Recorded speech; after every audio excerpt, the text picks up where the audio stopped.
My loving audience take my love and subscribes my channel. And dive B&B stories. Is this really about a grandmother's love? Or did the most dangerous woman in Los Angeles just find a way to checkmate the entire Forrester family without firing a single bullet? Think about that for a second. When Sheila Carter looks Taylor Hayes in the eye and asks, "Did you speak to Steffy about allowing me into the family?" She isn't just asking for a favor. She is dropping a verbal landmine. And Taylor's immediate response? She tells her it's impossible. That one word says everything you need to know about the absolute terror Sheila still inspires. But here is the real question we have to ask ourselves today. In this twisted game of leverage and legacy, who is actually the victim? And who is the one pulling the strings of a very broken family? We are standing right at the edge of a narrative cliff here. The past isn't just behind these characters. It is hunting them. Sheila Carter has officially turned her own heartbreak into a weapon. She is refusing to sign the divorce papers that would give Deacon Sharpe his freedom. Now, if you look at this closely, it's a genius move. This isn't just a woman who's been dumped. It's a strategic masterclass. Sheila realized her legal signature is worth more than gold to a man who is desperate to move on with his new life. She is dangling that unsigned document like a carrot on a very sharp stick. By doing that, she has effectively taken Deacon's entire future hostage. The whole setup is just so cruel. Sheila isn't asking for money or a restaurant. She is demanding a seat at the table of the family that has spent years trying to pretend she doesn't exist. She has cornered Taylor Hayes, the very woman who stole her husband, and forced her to be a spokesperson for the devil. Why did this even happen? Well, think about Deacon. He made a cold, calculating decision. He decided Sheila was a liability to his social climbing. He traded her in for a world-renowned psychiatrist because he thought it was a better brand for his personal comeback. Deacon didn't just fall out of love. He did a cost-benefit analysis on his marriage and decided Taylor was the better investment. But let's talk about the audacity of what Sheila is asking. Why now? Why this specific moment? She waited until the honeymoon phase for Deacon and Taylor was at its peak. She knew they were desperate for a clean break. So, she walks into Taylor's office without an invite. She didn't just interrupt a kiss. She reclaimed her territory. You have to wonder what's going on inside Sheila's head. Underneath that cold exterior, there is a massive sense of abandonment. She really believed her marriage to Deacon was her redemption. His betrayal didn't just hurt her feelings. Proved her darkest thoughts about the world were right. We need to look at this visitation demand in a different way. It's not just a grandma wanting to see her grandson. It is a conqueror demanding tribute from a rival. Sheila is forcing Taylor to do her dirty work. She wants Taylor to be the one to face Steffy. That is a psychological masterstroke. Think about it. If Sheila went to Steffy, the door would be slammed in her face and the cops would be called. But if Taylor, Steffy's own mother, is the one begging for monitored visits, it creates a mess that could tear the Forresters apart from the inside. Is Sheila being smart? Absolutely. She knows that if she can get Taylor to advocate for her, she has already won half the battle. What about Taylor? She's sitting on this high pedestal, but it's starting to shake. When she tells Sheila the request is impossible, she's using that as a shield. She's trying to hide her own guilt. Taylor knows that by being with Deacon, she has basically made a deal with the person who caused her daughter the most trauma. Let's be real here. Taylor probably feels like a total hypocrite. She's a psychiatrist who is hooking up with a patient who also happens to be a married man. Where are the ethics? Taylor isn't just worried about Sheila. She is worried about her medical license. She's worried about her reputation as the moral leader of the family. Sheila knows this and she is using it. This is classic manipulation. Sheila is using Taylor's empathy against her. She's reminding her that she got the husband, so now she has to pay the price. Then there is the whole changed woman act. Sheila claims she is different now because she didn't get violent when she found out Deacon was cheating. She is using her lack of a crime as proof that she's a saint. That is some top-tier gaslighting. There is this terrifying calmness about her right now. She isn't reaching for a gun. She is reaching for paperwork. This shift from physical violence to legal and psychological warfare is actually much more dangerous for the Forresters. This isn't a plea for a second chance. It's a ransom note. And the price? 2 days of monitored visitation every month. It's a transaction where the victims, Steffy and Finn, never even got a say in the terms. And don't forget the mystery roommate. Deacon let it slip that Sheila is living with someone, and the show is keeping that identity under lock and key. Sheila Carter sharing a space with anyone is a huge red flag. She doesn't share well. People are guessing it's either Lee Finnegan or Remy Price. If it's Lee, that is a total jaw-dropper. They have a history that is beyond complicated. An alliance with Lee would give Sheila a backdoor straight to her grandson. If it's Remy, we're looking at a duo of schemers that could wreck half of Los Angeles. My gut says this roommate is part of a much bigger plan. Whoever it is, they are a piece of the puzzle Sheila is using to get back to Finn and Hayes. It's a move that shows Sheila is never truly alone, and she is never truly defeated. The tension is about to explode. Taylor is getting ready to walk into the lion's den, which just happens to be her daughter's living room. Steffy isn't a person who caves. She is a survivor. She's the one who looked into the barrel of Sheila's gun. The second Taylor suggests that Sheila should get monitored visits. We're going to see a mother-daughter fight that makes every other Forrester drama look like a joke. Steffy is going to see this as a betrayal. Her protective instincts for her kids are everything to her. To her, Sheila is a clear and present danger. If her mother even suggests being nice to Sheila, Steffy is going to think Taylor has completely lost her mind. Where does this leave Taylor? She is in a trap of her own making. She wanted Deacon, but the price of that happiness is having to beg her daughter to forgive the unforgivable. If she pushes too hard, she could lose access to her own grandkids. She is basically trading them for a chance to be Mrs. Deacon Sharpe. It's a heartbreaking choice, isn't it? What would you do in her shoes? Would you risk your relationship with your children for a man you love, even if that man is tied to a monster? I predict that Sheila is actually going to get what she wants, but maybe not the way we expect. She is waiting for a crisis. She wants to play the hero again. She did it before, and she'll do it again. She's waiting for a moment where she can save Steffy or Finn, so they feel like they owe her. But while everyone is focused on Sheila, there is a massive fashion war happening in the background. Bill Spencer is out there declaring new royalty in LA fashion. He is rubbing Ridge's nose in the success of the Spencer-Logan empire. The Forresters are so busy fighting for their business legacy that they might not even notice the she-devil sneaking into their family dinner. The long-term impact of this is going to be a fractured family. I can see a scenario where Steffy does the unthinkable. Maybe she gives Sheila a job at Forrester Creations just to keep her under a controlled eye. It's that old saying, keep your friends close and your enemies closer. But when has that ever worked with Sheila? History shows it always backfires. Sheila doesn't want a job. She wants a legacy. She wants to be part of the bloodline. Let's look at the psychology here. Sheila is operating from a place of malignant altruism. She frames her demands as a desire for family healing. But we all know it's about control. She wants Taylor to feel the same weight of impossible expectations that she has dealt with for years. It's about making sure everyone is as miserable as she is. Sheila's behavior is rooted in an obsessive sense of entitlement. She thinks that because she gave birth to Finn, she has a right to him and his kids, no matter how much blood she has spilled. What about Deacon? He is trapped between the freedom he wants and the woman he married. One road leads to Steffy caving and the family swallowing a very bitter pill. The other road ends with Sheila walking away with those signed papers held hostage forever. Is he really willing to pay that price? He decided to trade up, but he didn't realize the trade-in was going to cost him everything. He underestimated Sheila. Everyone always does. They think she's calmed down. They think she's changed. But Sheila doesn't change. She just changes her tactics. Think about the House of Logan for a second. Bill is gloating to Ridge's face.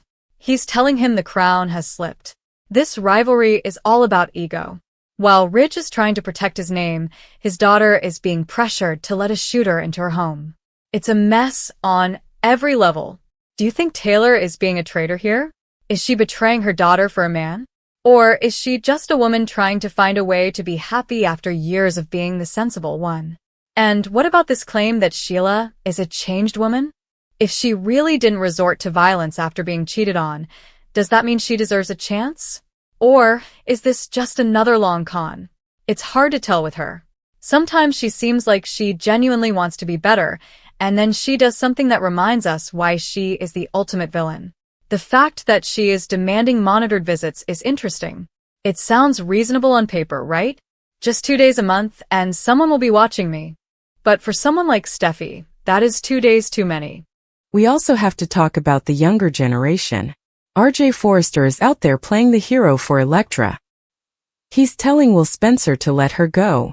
There is a whole other triangle forming that is going to complicate everything. If Will loses Elektra, he loses her to the golden boy, who has been waiting in the wings. This war for Elektra's heart is officially on. How does this connect to Sheila? It's all part of the same crumbling structure. The Forresters are being hit from every side. Business, family, and romance. It's a perfect storm.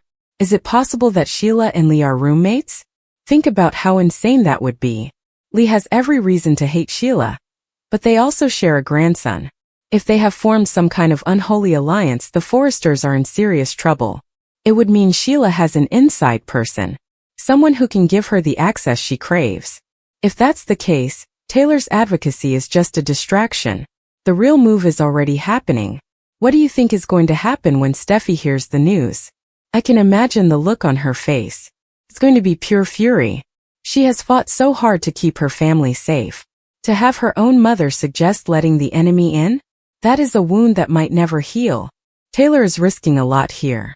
She is risking the bond she has with her daughter. Is a life with Deacon really worth that? Sheila is playing dirty while a dynasty falls and a romance burns. She has weaponized her divorce. She is dangling those papers like a weapon. She is forcing her rival to grovel. It's a masterclass in audacity. She doesn't care whose arm she has to twist. She wants back in. And honestly, looking at how distracted the Forresters are right now, she might actually get her way. So here are a few things to think about. Do you think Taylor is making a huge mistake by even talking to Steffy about this? Or is she just trying to fulfill her end of a deal so she can finally have some peace? And what about Sheila? Do you believe she's really changed? Or is this all part of a plan to get closer to Finn and Hayes so she can eventually take control? The Bold and the Beautiful is giving us a lot to chew on right now. We have the fashion war, the youth drama, and at the center of it all, the most dangerous woman in town making her biggest move yet. It's a hostage negotiation where the currency is family, and the stakes couldn't be higher. I want to hear from you. Do you think Sheila deserves a second chance at being a grandma? Or should Steffy keep that door locked forever? And who do you think the mystery roommate is? Is it Lee? Or someone we haven't even thought of yet? Let me know your wildest theories in the comments. I read them all and I love seeing what you guys come up with. If you enjoyed this deep dive, make sure you hit that subscribe button. We are going to be following this Sheila and Taylor drama every step of the way. You don't want to miss the next update, especially with that Monaco trip coming up. Who knows what's going to happen when all these characters are stuck together in a foreign country? It's going to be explosive. Also, don't forget to like the video if you want more commentary like this. It really helps the channel out. We are building a great community of soap fans here, and I'm so glad you're part of it. Stay tuned because the drama in Los Angeles is just getting started. Thanks for watching, and I'll see you in the next one. Now let's go back to that dialogue for a second. Did you speak to Steffy? It's such a simple question, but it's loaded with so much history. Every time Sheila mentions Steffy's name, you can feel the tension in the room. And Taylor's impossible response? It's the only logical answer. But in the world of soaps, impossible is just a starting point for more drama. We've seen characters do the impossible all the time. Redemption, resurrection, forgiveness for things that should be unforgivable. Is this going to be another one of those moments? Think about the psychological toll on Steffy. She finally feels like she has her life back. She is Finn, she has her kids, and Sheila was supposed to be a non-factor. But now, her own mother is bringing the threat back to her doorstep. That has to feel like a betrayal on a level we can't even imagine. Steffy is the one who took the bullet. Steffy is the one who almost lost everything. And now she's being told she needs to soften for the sake of her mother's boyfriend's divorce? It's absurd when you say it out loud, isn't it? And let's not let Deacon off the hook. He's out here trying to have his cake and eat it too. He wants the respectability of Taylor, but he's still tethered to the chaos of Sheila.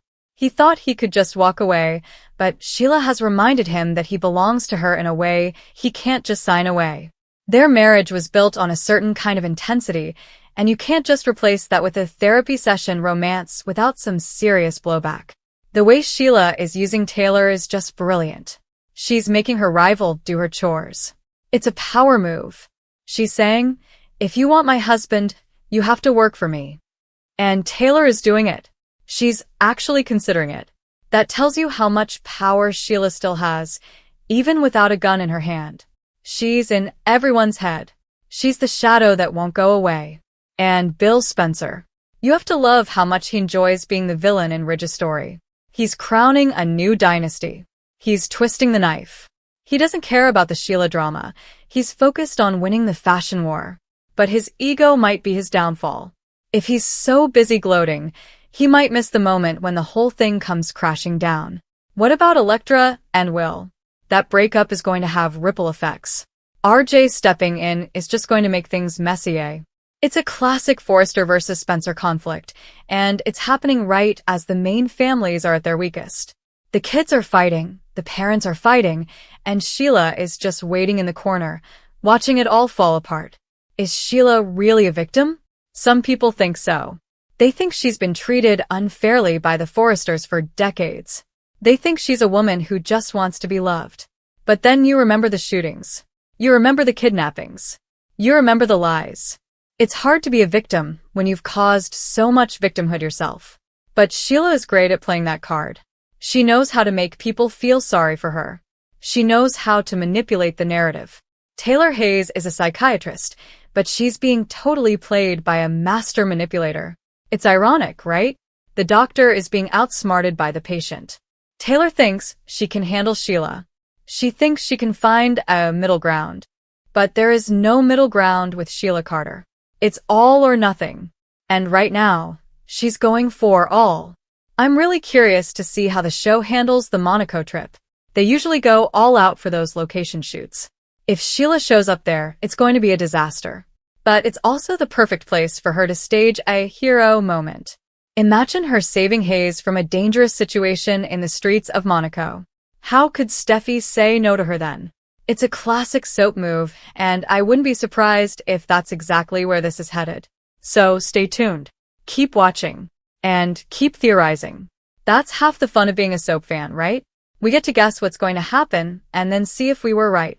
And with Sheila Carter in the mix, the possibilities are endless. Thanks again for joining me today. I really appreciate your support. This channel is a labor of love, and it's so rewarding to see it grow. We're going to keep bringing you the best commentary and analysis on all your favorite soaps. So make sure you're subscribed and you've got those notifications turned on. You don't want to miss a thing. I'll be back soon with another update. In the meantime, let me know what you think about Taylor's dilemma. Is she a victim here, or did she bring this on herself? It's a tough question, and I'm interested to see your take on it. Until next time, stay bold and stay beautiful. And maybe keep an eye on your roommates. You never know who they might be talking to. See you in the next video. Let's do one last check on Sheila. Do you think her roommate could be someone completely new? A new character brought in just to stir the pot? That would be an interesting way to expand the cast. Or maybe it's an old favorite making a surprise return. This show loves its returns. Whoever it is, you can bet they have a reason to be there. And that reason probably isn't good for the Forresters. The idea of Sheila working for Forrester Creations is just so out there, but it's exactly the kind of unthinkable thing this show would do. Steffy is desperate to beat the Logans. If Sheila has some secret creative talent that could help them win the fashion war, Steffy might actually consider it. It would be the ultimate deal with the devil. And it would put Sheila right in the heart of the company. It's a terrifying thought, isn't it? Anyway, I've talked enough. It's your turn now. Get in the comments and let's get a debate going. I'll be down there responding to as many as I can. Let's talk soaps. Goodbye for now.